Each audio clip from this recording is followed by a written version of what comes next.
الصلاة والسلام عليك يا رسول الله. الصلاة والسلام عليك يا حبيب الله. الصلاة والسلام عليك يا شافي المذنبين. الصلاة والسلام عليك يا رحمة للعالمين. اللهم صل على سيدنا مولانا محمد وعلى آل سيدنا مولانا محمد. اللهم صل مولانا محمد وعلى آل سيدنا مولانا. سبحان الله والحمد لله لا إله إلا الله. سبحان الله والحمد لله لا إله الله.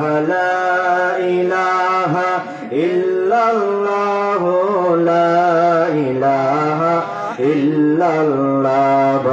لا إله إلا الله.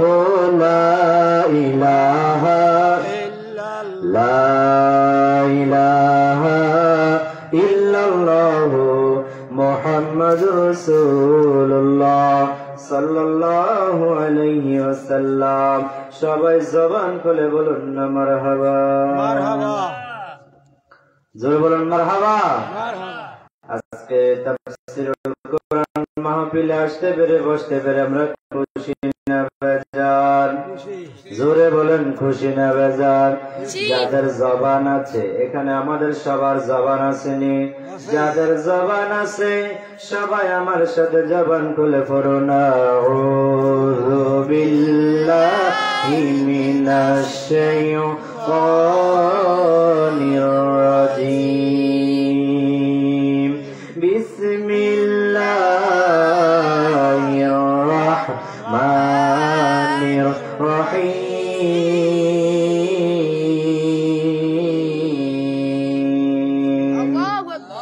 জবান খুলে সবাই বলুন আল্লাহু আকবার। قد أفلح المؤمنون।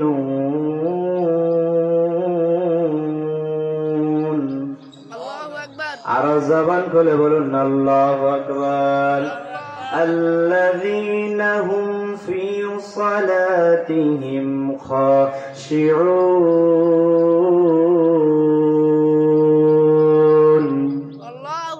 والذين هم عن اللغو معرضون والذين هم للزكاة فاعلون। জবান খুলে বলুন আল্লাহু আকবার। আল্লাহ রাব্বুল আলামিন আহকামুল হাকিমিন কুরআনুল কারীমের 18তম পারার মধ্যে আল্লাহ রাব্বুল আলামিন আহকামুল হাকিমিন জানায় দিচ্ছে যে সূরাটা তেলাওয়াত করলাম এই সূরার নাম হলো সূরা মুমিনুন। আল্লাহ রাব্বুল আলামিন মুমিনের নামে সূরা নাজিল করেছে, আমার আল্লাহ মুনাফিকের নামে সূরা নাজিল করেছে, আমার আল্লাহ কাফিরের নামে সূরা নাজিল করেছে। জোরে জোরে বলুন আল্লাহু আকবার। আল্লাহ রাব্বুল আলামিন আহকামুল হাকিমিন জানেন সবাই মুসলমান, কিন্তু মুসলমানের মতো মুসলমানের মধ্যে আবার কিছু মুনাফিক আছে না নাই? মুনাফিকরা হলো এই জায়গায় আলেমের নামে ভালো কথা, ওই জায়গায় যাই আলেমের নামে বদনাম করে, এমন আছে না নাই? মানুষের গীবত গুলা বলে, মানুষের গীবত শিকায়ত করে। আল্লাহ রাব্বুল আলামিন জানে সবাই মুসলমান দাবি করবে, লেকিন সবাই মুসলমান হতে পারবে না। যেরকম হতে পারবে না। এই জন্য আল্লাহ রাব্বুল আলামিন বলছে, যারা মুমিন মুত্তাকিন তাদের উপরে আল্লাহ রাব্বুল আলামিন মাহে রমাদানের রোজা ফরজ করে দিয়েছে। জোরে বলুন সুবহানাল্লাহ। আল্লাহ যদি বলতো ইয়া আইয়ুহাল মুসলিম, মুসলমানের উপর আল্লাহ রোজা ফরজ করে দিয়েছেন, না না না, আল্লাহ জানে সবাই মুসলমান। আমাদের মধ্যে কত মুসলমান আছে, নামে মুসলমান, দাড়ি আছে, টুপি আছে, পাগড়ি আছে, জুব্বা আছে, সব আছে, দোকানের মধ্যে লুকায়া লুকায়া খাবার খায় আছে না নাই? আরো জোরে বলে আছে। আল্লাহ রাব্বুল আলামিন বলে সূরা মুমিনুনের মধ্যে, قد أفلح المؤمنون, ওই মুমিন সফল কাম। ও আল্লাহ, কারা সফল কাম, কারা সফল কাম? এবার বলেন, আমরা সবাই সফল কাম হতে চাই কি চাই না? কোন চাই কি? সফলতা অর্জন করতে সবাই চাই। নিজের সন্তানকে বিদেশ পাঠাইয়া সন্তানের রুজির টাকা দিয়া ঘর করবেন, বিল্ডিং করবেন, বাড়ি করবেন, সম্পদ কিনবেন। আমাদের সবার এমন আশা ভরসা আছে না নাই? জোরে কোন আছে না নাই? মুমিন সফলতা অর্জন করতে হলে মুমিনের তো একটা কাজ লাগবে, একটা কাজ লাগবে, একটা কাজ লাগবে। ওই কাজ শোনার দরকার আছে না নাই? মুমিন যদি সফলতা অর্জন করতে চাই রে, মুমিনের তো কিছু গুণ থাকা লাগবে। সন্তান যেমন প্রবাসে যাইয়া হাজার হাজার টাকা ইনকাম কইরা বাড়ি করে, দালান কোঠা বিল্ডিং করে, গো আমি যেভাবে রক্ত আমি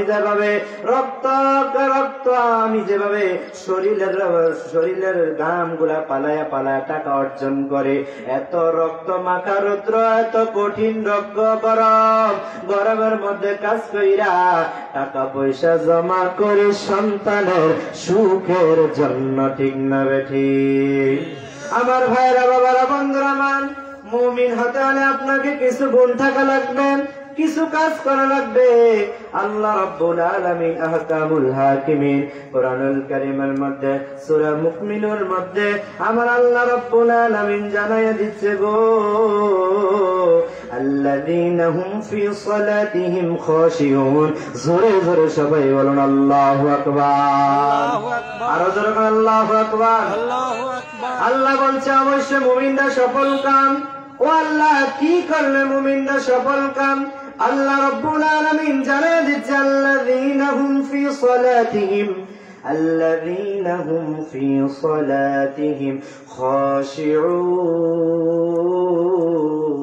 খাশিউন। আল্লাহ বলে, যারা নিজেদের নামাজের প্রতি নম্র হবে, বিনয় হবে, ও তারাই হলো সফল কাম। জোরে কোন সুবহানাল্লাহ। এখনকার মুসল্লিরা দেখবেন জুমার দিনে আসে সবার পরে, আবার চলে যায় সবার আগে, আছে না নাই? আল্লাহ বলে, মুমিন যদি হইতে চাও, মুমিন যদি সফল কামওয়ালা হইতে চাও রে বান্দা, তুমি তোমার নিজের নামাজের প্রতি বিনয় হও, নামাজের প্রতি নম্র হওয়ার দরকার আছে না নাই? সবচেয়ে বড় চোর হলো যে নামাজের মধ্যে চুরি করে, রুকু সিজদা চুরি করে, সেই হলো সবচেয়ে বড় চোর। কথা কোন ঠিক না বেঠিক? আমার ভাইরা, বাবারা, বন্ধুরা মান, তাহলে আমাদের নামাজের প্রতি যত্নবান, নামাজের প্রতি বিনয়ী হওয়া দরকার আছে না নাই? আপনি যখন নামাজ পড়বেন, আপনি রুকু দিচ্ছেন কার ভয়ে? আপনি সেজদা দিচ্ছেন কার ভয়ে? আপনি নামাজে দাঁড়িয়ে গেছেন, আপনার সামনে জান্নাত, আপনার পিছনে জাহান্নাম। আমি যদি পিছনের দিকে তাকাই, আল্লাহর জাহান্নাম রেডি হয়ে আছে গো। আর আমি যদি নামাজের মতো নামাজ পড়তে পারি, ওই নামাজটা মসজিদের টাইসের মধ্যে থাকবে না, যায় নামাজের মধ্যে থাকবে না গো। ওই নামাজটা আল্লাহ কুদরতি পাও মোবারকে কবুল কইরা নিবে। নামাজি নামাজিকে সরল পথে আনতে পারে। বলেন নামাজি নামাজিকে সরল পথে আনতে পারে। ওরে যেই নামাজে নবীজি নাই সেই নামাজ তোর হবে না রে, যেই নামাজে নবীজি নাই সেই নামাজ তোর হবে না। নামাজি নামাজিকে সরল পথে আনতে পারে। জোরে কোন মারহাবা। আপনার বন্ধুত্ব যদি নামাজিওয়ালার সাথে হয়, নামাজিওয়ালা বন্ধুর সাথে হয়, দোকানে যখন আপনি থাকবেন, চা খাওয়ার জন্য যখন যাবেন, নামাজি বন্ধু যখন হবে, তখন বন্ধু আপনার হাতটা এভাবে ধইরা বলবে, এ বন্ধু আসো। আর দোকানে বৈশা থাকার সময় নাই, আমরা মসজিদে আজান হয়ে গেছে, মসজিদে যাইয়া মাওলার কুদরতি পায়ে সিজদা দিওয়া লাগবে। জোরে বলুন সুবহানাল্লাহ। আর যদি আপনার না বন্ধুত্ব হয় বেনামাজির সাথে, সুদখোরের সাথে, ঘুষখোরের সাথে, বলবে আরে মাত্র আজান দিছে, এখনো সময়, জামাতের আরো 10 মিনিট বাকি আছে, এই না মাত্র হুজুর আজান দিছে, ওয়াজ করবে, তারপরে খুতবা করবে, তারপরে নামাজ শুরু করবে, দেরি আছে, ঠিক নেই? আছে না নাই? আমার ভাইরা বাবারা বন্ধুরে, এজন্য বন্ধুত্ব করতে হবে নামাজিওয়ালার সাথে। এবার বলেন নামাজিওয়ালার সাথে বন্ধুত্ব করার দরকার আছে না নাই? আরো জবান খুলে বলেন আছে না নাই? আমার ভাইরা বাবারা বন্ধু আমার, যদি আপনি নামাজের হেফাজত করতে পারেন, ওই নামাজের কারণে আপনি মুমিনের খাতায় আল্লাহ রাব্বুল আলামিন আপনার নাম উঠায়া দিবে। জোরে বলুন সুবহানাল্লাহ। আমাদের প্রত্যেকটা মানুষের বাড়ি আছে, প্রত্যেকটা মানুষের ঘর আছে, ঘরের মধ্যে দরজা আছে না নাই? কথা কোন আছে না নাই? প্রত্যেকটা মানুষের ঘরের মধ্যে দরজা আছে, দরজার মধ্যে প্রত্যেকের একটা একটা তালা আছে না নাই? যখন আমরা নলুয়া বাজারে যাই, বাড়িতে কেউ না থাকে, তালাটা মেরে আমরা নলুয়া বাজারে যাই। আবার যখন আসার সময় আপনি যখন ওই তালার যে চাবি যদি হারাইয়া ফেলেন, আপনি ঘরে ঢুকতে পারবেন? ঘরে ঢুকতে পারবেন, কিন্তু কেমনে? তালাটা হাতুড়ি দিয়ে ভাঙ্গা তারপরে আপনাকে ভিতরে ঢুকতে হবে। আর যদি তালা নষ্ট না কইরা যদি আপনি চাবিটা যদি সঠিক হয়, চাবি যখন তালার মধ্যে ঢুকাইয়া যখন মোড়া দিবে, অটোমেটিকলি তালা খুইলা যাবে। জোরে কোন সুবহানাল্লাহ। নামাজি বান্দা আল্লাহকে খুশি করার জন্য যে বান্দা নামাজ আদায় করছে, রাসূলের প্রেম মোহাব্বত অন্তরে ভালোবাসা নিয়া যে ব্যক্তি নামাজ আদায় করছে গো, ওই নামাজটা জান্নাতের তালার চাবি হইয়া যাবে। সুবহানাল্লাহ। জোরে বলুন সুবহানাল্লাহ। মিফতাহুল জান্নাতিস সালাহ, নামাজ হলো বেহেশতের চাবি। কার চাবি? এবার সবাই জান্নাতের দরজার মধ্যে যাইয়া সবাই চিন্তা করবে, তালাটা বাঙালি তো চালাক, ঠিক নেই? বাঙালি হাত দিয়ে এটাকে এভাবে মারতে থাকবে, আঘাত করতে থাকবে, তালাটা ভেঙে ফেলার জন্য চেষ্টা করবে, কিন্তু জান্নাতের তালা ভাঙ্গা সম্ভব হবে নি। আমার ভাইরা বাবারা বন্ধুরে, যারা মুমিন বান্দা হবে তারা জান্নাতের সামনে যাওয়া মাত্র শাহাদাত আঙ্গুল দিয়া যখন জান্নাতের দরজার মধ্যে এভাবে আঘাত করবে, ইশারা করবে গো, সাথে সাথে জান্নাতের তালা খুলিয়া যাবে। জোরে বলুন সুবহানাল্লাহ। তাহলে ওই নামাজের হিফাজত করার দরকার আছে নি? আর জোরে আছে না নাই? সবাই একটু জোরে শরীফ পড়েন, আল্লাহুম্মা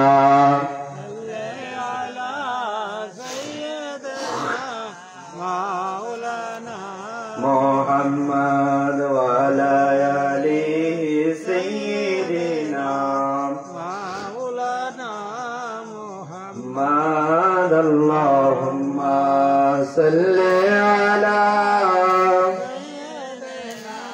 মাওলানা মুহাম্মদ ওয়ালা আলি সাইয়্যিদিনা মাওলানা।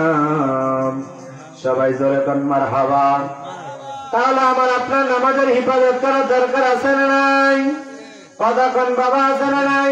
শুধু আপনি নামাজ পড়লে হবে না, নামাজের মধ্যে খুশু থাকতে হবে, আল্লাহর ভয় থাকতে হবে। রসুলে আরবির মোহাব্বত থাকতে হবে, তাহলে ওই নামাজটা আপনার আল্লাহর দরবারে কবুল হইয়া যাবে। অনেকে দেখবেন নামাজ পড়ে, নামাজ পড়তে পড়তে কপালের মধ্যে দাগ ফালে দেয়, আছে না নাই? এমন বড় বড় কপালের মধ্যে কালো দাগ। কোন সুন্নি আলেম ওলামা, কোন মুসল্লি ভাই বাবা তো সবাই তো নামাজ পড়ে গো, কারো কপালে তো দাগ পড়ে না। আপনার কপালে কেন দাগ পড়ছে? আমি যখন সেজদা দিয়ে আমি টাইসের মধ্যে গসতে থাকি, গসতে অটোমেটিকলি আমার কপালে দাগ পইরা যায়। কপালে দাগ ফলাইতে পারবেন গো? আপনার অন্তরে রাসূলের মহব্বত নাই, এই নামাজ পইরা আপনার কোন পয়দা নাই। কথা কোন ঠিক নেবে? ঠিক। যে অন্তরের মধ্যে, যেই নামাজের মধ্যে, যেই মানুষের অন্তরে কলবের মধ্যে রাসূলের মহব্বত আছে, রাসূলের ভালোবাসা আছে, রাসূলের ইশক মহব্বত আছে, ওই ইশক মহব্বত নিয়ে যখন বান্দা যখন নামাজ পড়ে গো, ওই নামাজটা আমার আল্লাহর দরবারে কবুল হইয়া যায়। যারা বললেন সুবহানাল্লাহ। আজকে আমাদের কাপড়ের অভাব নাই, আমাদের সময়ের অভাব, আমরা নামাজ পড়তে পারি না। কথা কোন ঠিক না ঠিক?